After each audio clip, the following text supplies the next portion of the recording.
प्रेमचंद जी के महान कहानी संग्रह में से लीजिए आज सुनते हैं एक और सुप्रसिद्ध कहानी आप बीती। तो लीजिए प्रारंभ करते हैं कहानी। प्रायः अधिकांश साहित्य सेवियों के जीवन में एक ऐसा समय आता है जब पाठकगण उनके पास श्रद्धापूर्ण पत्र भेजने लगते हैं। कोई उनकी रचना शैली की प्रशंसा करता है, कोई उनके सद्विचारों पर मुग्ध हो जाता है। लेखक को भी कुछ दिनों से यह सौभाग्य प्राप्त है। ऐसे पत्रों को पढ़कर उसका हृदय कितना गदगद हो जाता है, इसे किसी साहित्य सेवी से ही पूछना चाहिए। अपने फटे कंबल पर बैठा हुआ वह गर्व और आत्मगौरव की लहरों में डूब जाता है। भूल जाता है कि रात को गीली लकड़ी से भोजन पकाने के कारण सिर में कितना दर्द हो रहा था। खटमलों और मच्छरों ने रात भर कैसे नींद हराम कर दी थी। मैं भी कुछ हूँ, यह अहंकार उसे यहाँ तक कि जब पत्र समाप्त करके दोबारा पढ़ा तो कविता का आनंद आया। सारा पत्र भाव लालित्य से परिपूर्ण था। 5वें दिन कवि महोदय का दूसरा पत्र आ पहुँचा। वह पहले पत्र से भी कहीं अधिक मर्मस्पर्शी था। प्यारे भैया कहकर मुझे संबोधित किया गया था। मेरी रचनाओं की सूची और प्रकाशकों के नाम ठिकाने पूछे गए थे। अंत में यह शुभ समाचार है कि मेरी पत्नी, जो कि आपके ऊपर बड़ी श्रद्धा रखती है, वह बड़े प्रेम से आपकी रचनाओं को पढ़ती है। वही पूछ रही है कि आपका विवाह कहाँ हुआ है, आपकी संतानें कितनी हैं, तथा आपका कोई फोटो भी हो तो उसे भेज दीजिए। मेरी जन्मभूमि और वंशावली का पता भी पूछा गया था। इस पत्र, विशेषतः उसके अंतिम समाचार ने मुझे पुलकित कर दिया।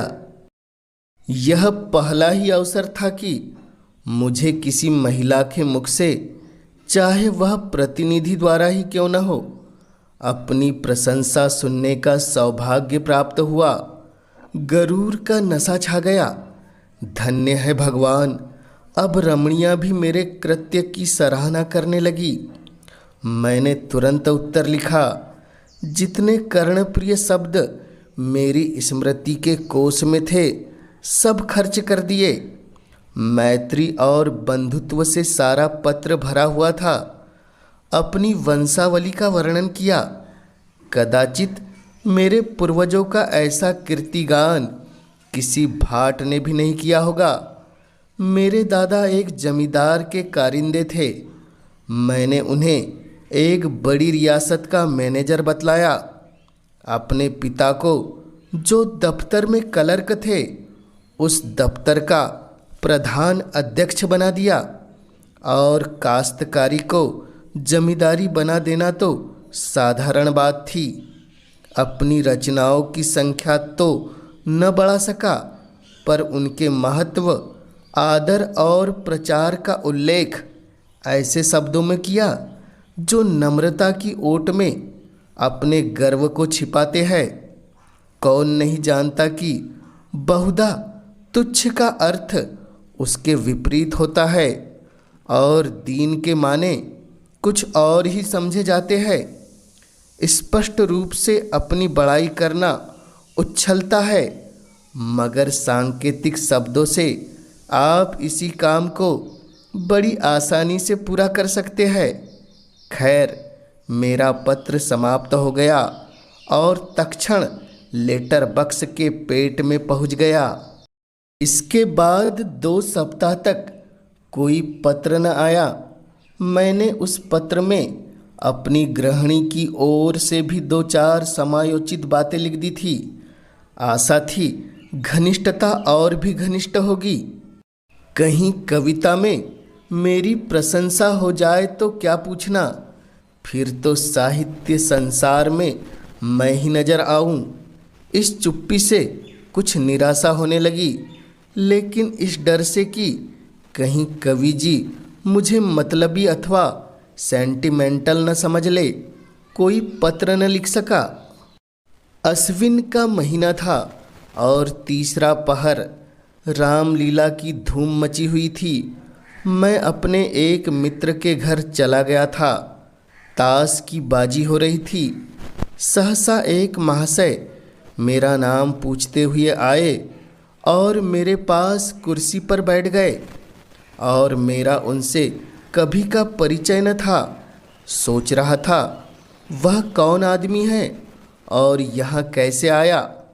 यार लोग उन महाशय की ओर देखकर आपस में इशारेबाजियाँ कर रहे थे।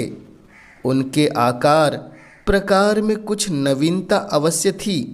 श्यामवर्ण, नाटा डील, मुख पर चेचक के दाग, नंगा सिर, बाल सवरे हुए, सिर्फ सादी कमीज, गले में फूलों की एक माला, पैर में फूट वूट और हाथ में एक मोटी सी पुस्तक। मैंने विस्मित होकर नाम पूछा। उत्तर मिला, मुझे उमापति नारायण कहते हैं। मैं उठकर उनके गले से लिपट गया। यह वही कवि महोदय थे जिनके कई प्रेम पूर्वक पत्र मुझे मिल चुके थे। कुशल समाचार पूछा, पान इलायची से खातिर की, फिर पूछा आपका आना कैसे हुआ। उन्होंने कहा मकान पर चलिए तो सब वृतांत कहूँगा। मैं आपके घर गया था, वहाँ मालूम हुआ आप यहाँ हैं, पूछता हुआ चला आया। मैं उमापति जी के साथ घर चलने को उठ खड़ा हुआ। जब वह कमरे से बाहर निकल गए तो मेरे मित्र ने पूछा, यह कौन साहब है। मैंने बोला, मेरे एक नए दोस्त है। मित्र ने बोला, जरा इनसे होशियार रहिएगा, मुझे तो उच्च कैसे मालूम होते हैं। मैंने कहा, आपका अनुमान गलत है। आप हमेशा आदमी को उसकी सज धज से परखा करते हैं, पर मनुष्य कपड़ों में नहीं हृदय में रहता है। मित्र ने कहा, खैर यह रहस्य की बातें तो आप जाने, मैं आपको आगाह किए देता हूँ। मैंने इसका कुछ जवाब नहीं दिया। उमापति जी के साथ घर पर आया, बाजार से भोजन मंगवाया, फिर बातें होने लगी। उन्होंने अपनी कई कविताएं सुनाई। स्वर बहुत सरस और मधुर था।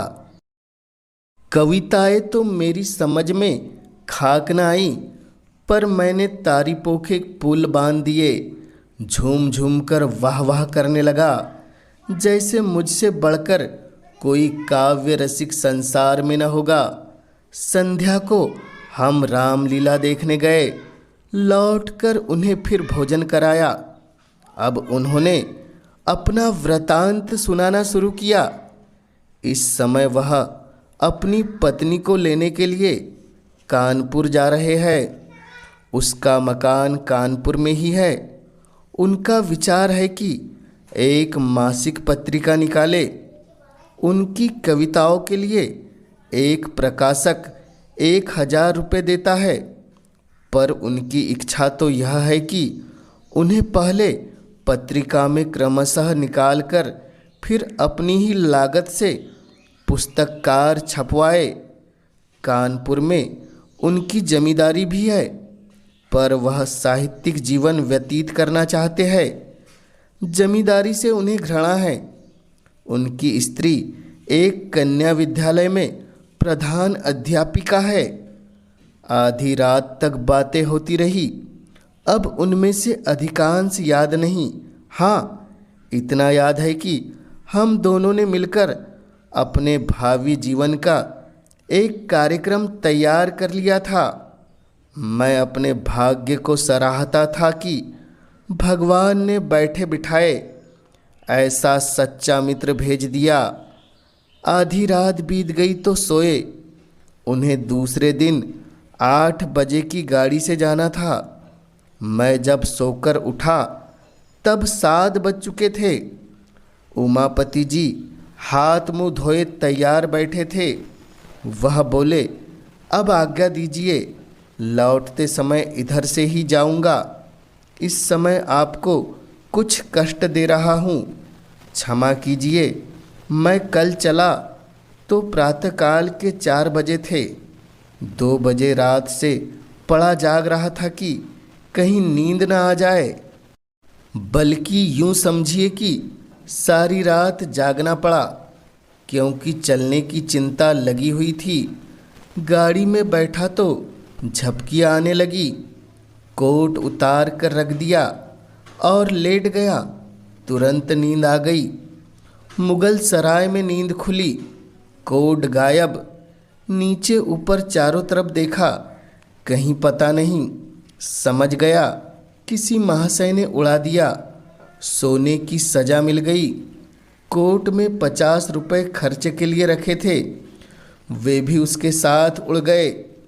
आप मुझे 50 रुपये दे, पत्नी को मैके से लाना है, कुछ कपड़े वगैरह ले जाने पड़ेंगे। फिर ससुराल में सैकड़ों तरह के नेग जोग लगते हैं, कदम कदम पर रुपए खर्च होते हैं। न खर्च कीजिए तो हंसी हो। मैं इधर से लौटूंगा तो देता जाऊंगा। मैं बड़े संकोच में पड़ गया। एक बार पहले भी धोखा खा चुका था। तुरंत भ्रम हुआ कहीं अब की फिर वही दशा न हो। लेकिन शीघ्र ही मन में इस अविश्वास पर लज्जित हुआ। संसार में सभी मनुष्य एक से नहीं होते। यह बेचारे इतने सज्जन हैं, इस समय संकट में पड़ गए हैं और मिथ्या संदेह में मैं पड़ा हूँ। घर आकर पत्नी से कहा, तुम्हारे पास कुछ रुपये तो नहीं हैं? स्त्री बोली, क्या करोगे? मैंने कहा, मेरे मित्र जो कल आए हैं उनके रुपये किसी ने गाड़ी में चुरा लिए। उन्हें बीवी को विदा कराने ससुराल जाना है, लौटती बार देते जाएंगे। पत्नी ने व्यंग करके कहा, तुम्हारे यहाँ जितने मित्र आते हैं सब तुम्हें ठगने ही आते हैं। सभी संकट में पड़े रहते हैं, मेरे पास रुपये नहीं है। मैंने खुशामद करते हुए कहा, लाओ दे दो, बेचारे तैयार खड़े हैं, गाड़ी छूट जाएगी। स्त्री बोली, कह दो इस समय घर में रुपये नहीं है। मैंने कहा, यह कह देना आसान नहीं है। इसका अर्थ तो यह है कि मैं दरिद्र ही नहीं, मित्रहीन भी हूँ। नहीं तो क्या मेरे लिए 50 रुपये का इंतजाम न हो सकता? उमापति को कभी विश्वास न आएगा कि मेरे पास रुपये नहीं है। इससे तो कहीं अच्छा हो कि साफ साफ यह कह दिया जाए कि आपको आप पर भरोसा नहीं है, हम आपको रुपए नहीं दे सकते। कम से कम अपना पर्दा तो ढका रह जाएगा। श्रीमती ने झुंझलाकर संदूक की कुंजी मेरे आगे फेंक दी और कहा, तुम्हें जितना बहस करना आता है उतना कहीं आदमियों को परखना आता तो अब तक आदमी हो गए होते। ले जाओ, दे दो, किसी तरह तुम्हारी मर्जाद तो बनी रहे, लेकिन उधार समझकर मत दो। यह समझ लो कि पानी में फेंक देते हैं। मुझे आम खाने से काम था, पेड़ गिनने से नहीं। चुपके से रुपए निकाले और लाकर उमापति को दे दिए। फिर लौटती बार आकर रुपए दे जाने का आश्वासन देकर वह चल दिए। 7वें दिन शाम को वह घर से लौट आए। उनकी पत्नी और पुत्री भी साथ थी। मेरी पत्नी ने शक्कर और दही खिलाकर उनका स्वागत किया। मुंह दिखाई के 20 रुपये दिए। उनकी पुत्री को भी मिठाई खाने को 2 रुपये दिए। मैंने समझा था उमापति आते मेरे रुपए गिनने लगेंगे, लेकिन उन्होंने पहर रात गए तक रुपयों का नाम भी नहीं लिया। जब मैं घर में सोने गया तो बीवी से कहा, इन्होंने तो रुपए नहीं दिए जी। पत्नी ने व्यंग से हंसकर कहा, तो क्या सचमुच तुम्हें आशा थी कि वह आते ही आते तुम्हारे हाथ में रुपए रख देंगे? मैंने तो तुमसे पहले ही कह दिया था कि फिर पाने की आशा से रुपए मत दो। यही समझ लो कि किसी मित्र के सहायतार्थ दे दिए। लेकिन तुम भी विचित्र आदमी हो। मैं लज्जित और चुप ही रहा। उमापति जी 2 दिन रहे। मेरी पत्नी उनका यथोचित आदर सत्कार करती रही, लेकिन मुझे उतना संतोष न था। मैं समझता था उन्होंने मुझे धोखा दिया। तीसरे दिन प्रातःकाल वह चलने को तैयार हुए। मुझे अब भी आशा थी कि वह रुपये देकर जाएंगे, लेकिन जब उनकी नई राम कहानी सुनी तो सन्नाटे में आ गया। वह अपना बिस्तर बांधते हुए बोले, बड़े ही खेद की बात है कि मैं अब की बार आपके रुपए नहीं दे सका। बात यह है कि मकान पर पिताजी से भेंट ही नहीं हुई। वह तहसील वसूल करने गांव चले गए थे और मुझे इतना अवकाश न था कि गांव तक जाता। रेल का रास्ता नहीं है, बैलगाड़ियों पर जाना पड़ता है। इसलिए मैं एक दिन मकान पर रहकर ससुराल चला गया। वहाँ सब रुपए खर्च हो गए। विदाई के रुपए न मिल जाते तो यहाँ तक आना कठिन था। अब मेरे पास रेल का किराया तक नहीं है। आप मुझे 25 रुपये और दे दे, मैं वहाँ जाते ही भेज दूँगा। मेरे पास इक्के तक का किराया नहीं है। जी में तो आया कि टका सा जवाब दे दूँ, पर इतनी अशिष्टता न हो सकी। फिर पत्नी के पास गया और रुपए मांगे। अब कि उन्होंने बिना कुछ कहे सुने रुपए निकाल कर मेरे हवाले कर दिए। मैंने उदासीन भाव से रुपए उमापति जी को दिए। जब उनकी पुत्री और अर्धांगिनी जीने से उतर गई तो उन्होंने बिस्तर उठाया और मुझे प्रणाम किया। मैंने बैठे बैठे सिर हिलाकर जवाब दिया। उन्हें सड़क तक पहुंचाने भी नहीं गया। 1 सप्ताह बाद उमापति जी ने लिखा, मैं कार्यवश बरार जा रहा हूँ, लौटकर रुपए भेजूँगा। 15 दिन के बाद एक पत्र लिखकर कुशल समाचार पूछे, कोई उत्तर न आया। 15 दिन के बाद फिर रुपयों का तकाजा किया, उसका भी कुछ जवाब न मिला। 1 महीने के बाद फिर तकाजा किया, उसका भी यही हाल। एक रजिस्ट्री पत्र भेजा, वह पहुंच गया, इसमें संदेह नहीं, लेकिन जवाब उसका भी नहीं आया। समझ गया समझदार जोरू ने जो कुछ कहा था वह अक्षरशः सत्य था। निराश होकर चुप हो रहा। इन पत्रों की मैंने अपनी पत्नी से चर्चा भी नहीं की और न उसी ने कुछ इस बारे में पूछा। इस कपट व्यवहार का मुझ पर वही असर पड़ा जो साधारणतः स्वाभाविक रूप से पड़ना चाहिए। कोई ऊंची और पवित्र आत्मा इस छल पर भी अटल रह सकती थी। उसे यह समझकर संतोष हो सकता था कि मैंने अपने कर्तव्य को पूरा कर दिया। यदि ऋणी ने ऋण नहीं चुकाया तो मेरा क्या अपराध? पर मैं इतना उदार नहीं हूँ।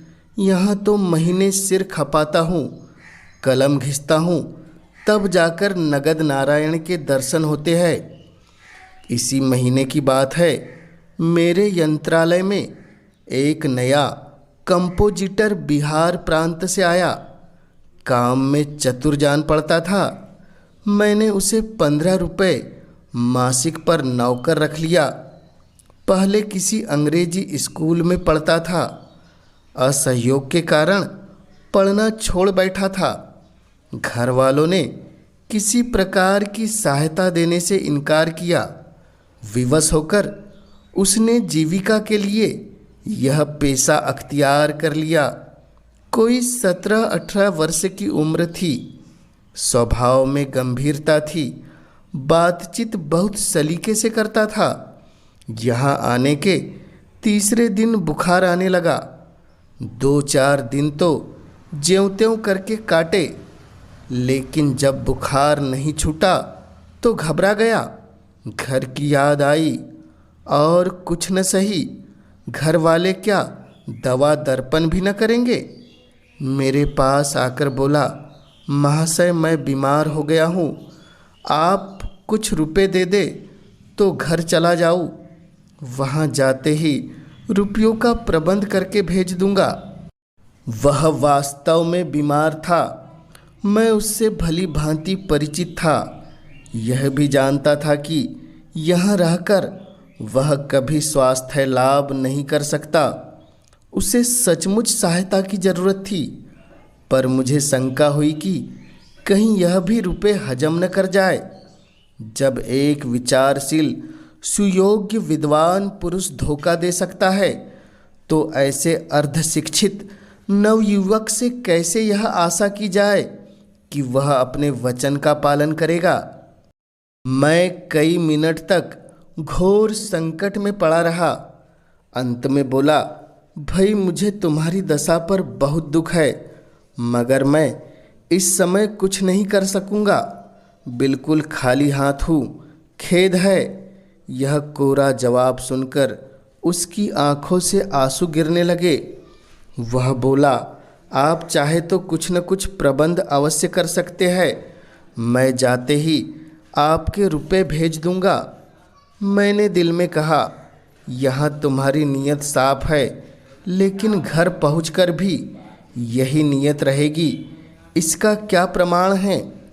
नीयत साफ रहने पर भी मेरे रुपए दे सकोगे या नहीं, यही कौन जाने। कम से कम तुमसे वसूल करने का मेरे पास कोई साधन नहीं है। प्रकट में कहा, इसमें मुझे कोई संदेह नहीं है, लेकिन खेद है कि मेरे पास रुपये नहीं है। हाँ, तुम्हारी जितनी तनख्वाह निकलती है वह ले सकते हो। उसने कुछ जवाब नहीं दिया। किंकरत व्यामूढ़ की तरह एक बार आकाश की ओर देखा और चला गया। मेरे हृदय में कठिन वेदना हुई, अपनी स्वार्थपरता पर ग्लानि हुई, पर अंत को मैंने जो निश्चय किया था उसी पर स्थिर रहा। इस विचार से मन को संतोष हो गया कि मैं ऐसा कहाँ का धनी हूँ जो यूं रुपए पानी में फेंकता फिरूं। यह है उस कपट का परिणाम जो मेरे कवि मित्र ने मेरे साथ किया। मालूम नहीं आगे चलकर इस निर्बलता का क्या कुफल निकलता, पर सौभाग्य से उसकी नौबत न आई। ईश्वर को मुझ इस अपयश से बचाना मंजूर था। जब वह आँखों में आंसू भरे मेरे पास से चला तो कार्यालय के एक क्लर्क पंडित पृथ्वीनाथ से उसकी भेंट हो गई। पंडित जी ने उससे हाल पूछा। पूरा वृतांत सुन लेने पर बिना किसी आगे पीछे के उन्होंने 15 रुपये निकाल कर उसे दे दिए। ये रुपए उन्हें कार्यालय के मुनीम से उधार लेने पड़े। मुझे यह हाल मालूम हुआ तो हृदय के ऊपर से एक बोझ सा उतर गया। अब वह बेचारा मज़े से अपने घर पहुंच जाएगा, यह संतोष मुफ्त ही में प्राप्त हो गया। कुछ अपनी नीचता पर लज्जा भी आई। मैं लंबे लंबे लेखों में दया, मनुष्यता और सद्व्यवहार का उपदेश दिया करता था, पर अवसर पड़ने पर साफ जान बचाकर निकल गया। और यह बेचारा क्लर्क जो मेरे लेखों का भक्त था, इतना उदार और दयाशील निकला। गुरु गुड़ ही रहे, चेला शक्कर हो गए। खैर, इसमें भी एक व्यंग्यपूर्ण संतोष था कि मेरे उपदेशों का असर मुझ पर न हुआ न सही, दूसरों पर तो हुआ। चिराग के तले अंधेरा रहा तो क्या, उसका प्रकाश तो फैल रहा है, पर कहीं बच्चा को रुपए न मिले और शायद ही मिले, इसकी बहुत कम आशा है। तो खूब छकेंगे, हजरत को आड़े हाथों लूँगा। किंतु मेरी यह अभिलाषा न पूरी हुई। 5वें दिन रुपए आ गए। ऐसी और आंखें खोल देने वाली यातना मुझे और कभी नहीं मिली थी। खैरियत यही थी कि मैंने इस घटना की चर्चा स्त्री से नहीं की थी, नहीं तो मुझे घर में रहना भी मुश्किल हो जाता। उपर्युक्त वृतांत लिखकर मैंने एक पत्रिका में भेज दिया। मेरा उद्देश्य केवल यह था कि जनता के सामने कपट व्यवहार के कुपरिणाम का एक दृश्य रखूं। मुझे स्वप्न में भी आशा न थी कि कोई प्रत्यक्ष फल निकलेगा। इसी से जब चौथे दिन अनायास मेरे पास 75 रुपये मनी ऑर्डर पहुंचा तो मेरे आनंद की सीमा न रही। प्रेषक वही महाशय थे, उमापति। कूपन पर केवल क्षमा लिखा हुआ था। मैंने रुपए ले जाकर पत्नी के हाथों में रख दिए और कूपन दिखलाया। उसने अनमने भाव से कहा, इन्हें ले जाकर यत्न से अपने संदूक में रखो। तुम ऐसे लोभी प्रकृति के मनुष्य हो, यह मुझे आज ज्ञात हुआ। थोड़े से रुपये के लिए किसी के पीछे पंजे झाड़ कर पड़ जाना सज्जनता नहीं है।